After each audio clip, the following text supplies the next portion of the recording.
A história de Jó começa com um homem, que era a própria definição de sucesso e integridade. Jó vivia na terra de Uz, uma região próspera, e era conhecido como o maior entre todos os homens do Oriente. Ele tinha tudo o que alguém poderia desejar.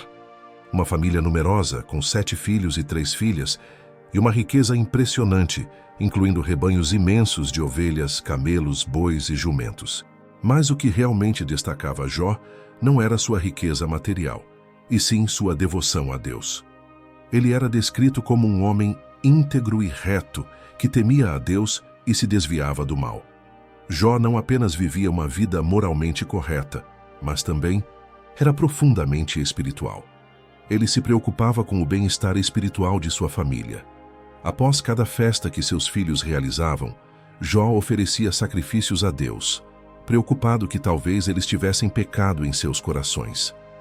Essa prática constante revela um homem que não apenas buscava sua própria santidade, mas também intercedia por aqueles que amava. Jó era, em todos os sentidos, um exemplo de fé e devoção. Mas a vida de Jó não era apenas sobre bênçãos e prosperidade.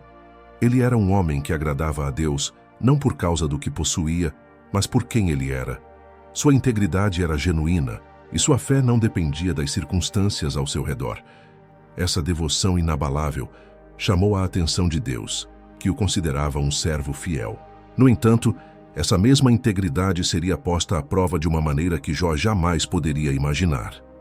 Enquanto Jó vivia sua vida de devoção e prosperidade na terra, algo extraordinário estava acontecendo nos céus. Um encontro celestial entre Deus e Satanás colocaria a fé de Jó à prova. Enquanto Jó vivia sua vida de devoção e prosperidade na terra, um evento extraordinário ocorria nos céus. Em uma reunião celestial, os anjos se apresentaram diante de Deus e entre eles estava Satanás. Esse encontro não era comum. Satanás, cujo papel era relatar os pecados da humanidade, havia se tornado cínico e descrente. Ele não acreditava que alguém pudesse servir a Deus por amor genuíno, mas apenas por interesse nas bênçãos recebidas. Deus, ao ver Satanás, perguntou-lhe de onde vinha. Satanás respondeu que havia andado pela terra observando os seres humanos. Foi então que Deus destacou a integridade de Jó, dizendo: "Você reparou no meu servo Jó? Não há ninguém na terra como ele, um homem íntegro e correto, que teme a Deus e evita o mal." Satanás, sempre pronto a desafiar, respondeu com uma pergunta provocadora: "Será que Jó teme a Deus sem motivo? Você não colocou uma proteção ao redor dele, de sua casa e de tudo o que ele possui? Você abençoou tudo o que ele faz e seus rebanhos e manadas se espalharam pela terra." Em outras palavras, Satanás argumentou que Jó só servia a Deus porque era abençoado. Ele desafiou Deus, dizendo que, se tudo fosse tirado de Jó, ele certamente amaldiçoaria Deus. Deus aceitou o desafio, permitindo que Satanás tocasse em tudo o que Jó possuía, mas com uma condição: não poderia tirar a vida de Jó. Esse momento marcou o início de uma prova que testaria a fé de Jó até seus limites. A aposta celestial não era apenas sobre Jó, mas sobre a natureza da fé humana. As pessoas servem a Deus por amor ou por interesse? Enquanto essa conversa celestial acontecia, Jó continuava sua vida normal, sem saber que sua fé estava prestes a ser testada de maneira inimaginável. Enquanto Jó vivia sua vida tranquila e próspera, uma série de tragédias devastadoras começou a se desenrolar, uma após a outra, em um único dia. Esses eventos não foram meros acidentes, eram o resultado direto da permissão divina para que Satanás testasse a fé de Jó. E assim a vida de Jó foi virada de cabeça para baixo. A primeira notícia chegou enquanto Jó ainda estava em casa. Um mensageiro veio correndo, trazendo a terrível notícia de que os sabeus haviam atacado seus bois e jumentos, matando os servos e levando os animais embora. Antes que Jó pudesse processar essa perda, outro mensageiro chegou, anunciando que o fogo de Deus havia caído do céu, queimando as ovelhas e os servos que cuidavam delas. A tragédia não parou por aí. Um terceiro mensageiro trouxe a notícia de que os caldeus haviam atacado e levado os camelos, matando mais servos. Mas o golpe mais devastador ainda estava por vir. Enquanto o último mensageiro falava, outro chegou, trazendo a notícia mais dolorosa de todas. Um vento forte havia derrubado a casa onde os filhos de Jó estavam festejando, matando todos eles. Em um único dia, Jó perdeu tudo o que possuía: seus bens, seus servos e, o mais doloroso, seus 10 filhos. A reação de Jó a essas perdas foi impressionante. Ele não amaldiçoou a Deus, nem questionou sua justiça. Em vez disso, ele se levantou, rasgou suas vestes, raspou a cabeça e, prostrado ao chão, adorou a Deus, dizendo: Nu saí do ventre da minha mãe e nu partirei. O Senhor deu e o Senhor tirou, bendito seja o nome do Senhor. Essa resposta de Jó é um testemunho poderoso de sua fé inabalável, mesmo em meio à dor extrema. Mas a provação de Jó não terminou com a perda de seus bens e filhos. Satanás, insatisfeito, voltou a desafiar Deus, dizendo que Jó só mantinha sua integridade porque sua saúde ainda estava intacta. Deus permitiu que Satanás tocasse na saúde de Jó, mas novamente com a condição de não tirar sua vida. Assim, Jó foi atingido por feridas dolorosas da cabeça aos pés, sentando-se em cinzas e raspando suas feridas com um caco de telha. A dor física de Jó era insuportável, mas o sofrimento emocional e espiritual era ainda maior.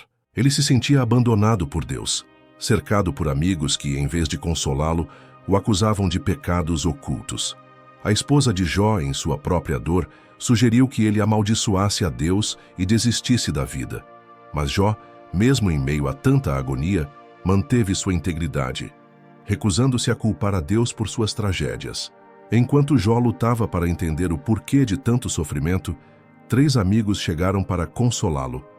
No entanto, o que se seguiu foi um diálogo intenso e cheio de acusações, que apenas aumentou a dor de Jó. Quando os amigos de Jó, Elifaz, Bildade e Zofar, ouviram sobre as tragédias que o haviam atingido, eles vieram para consolá-lo.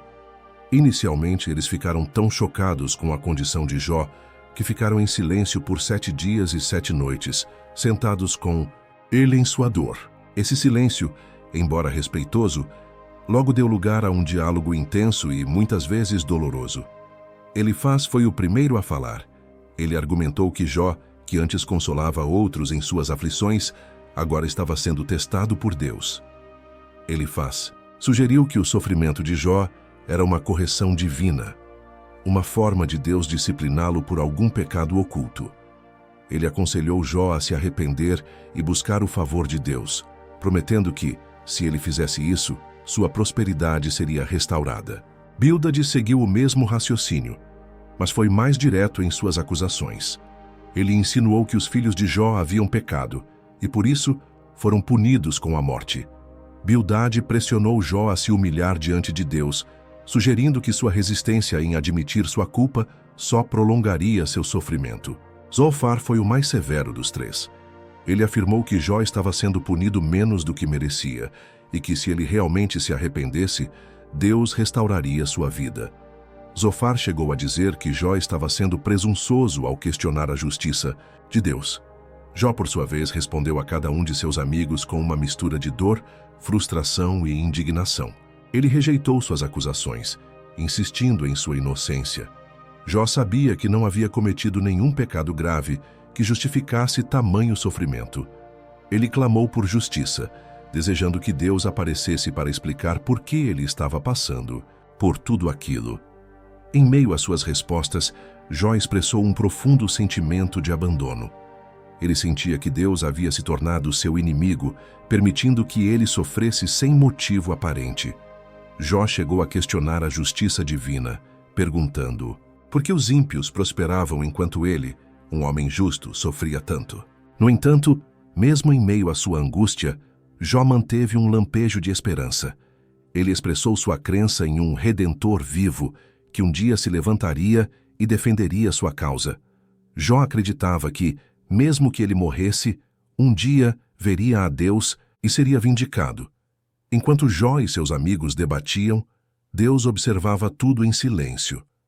Mas o silêncio divino não duraria para sempre. Depois de longos debates e questionamentos, Deus finalmente intervém na história de Jó. Ele fala a Jó a partir de uma tempestade, e suas palavras são poderosas e cheias de autoridade. Deus não explica a Jó o motivo de seu sofrimento, nem menciona a aposta com Satanás.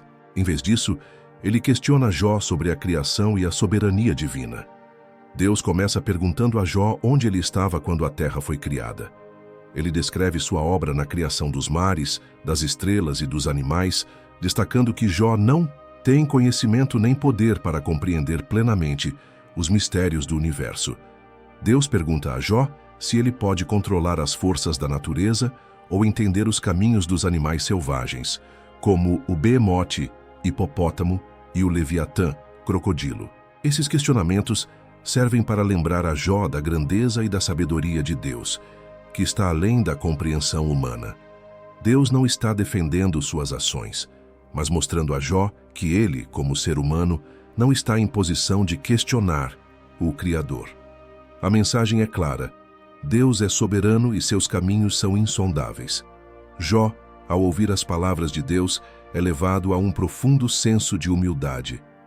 Ele reconhece sua insignificância diante da grandeza divina e se arrepende de ter questionado a justiça de Deus. Jó responde: Eu sei que podes fazer todas as coisas. Nenhum dos teus planos pode ser frustrado.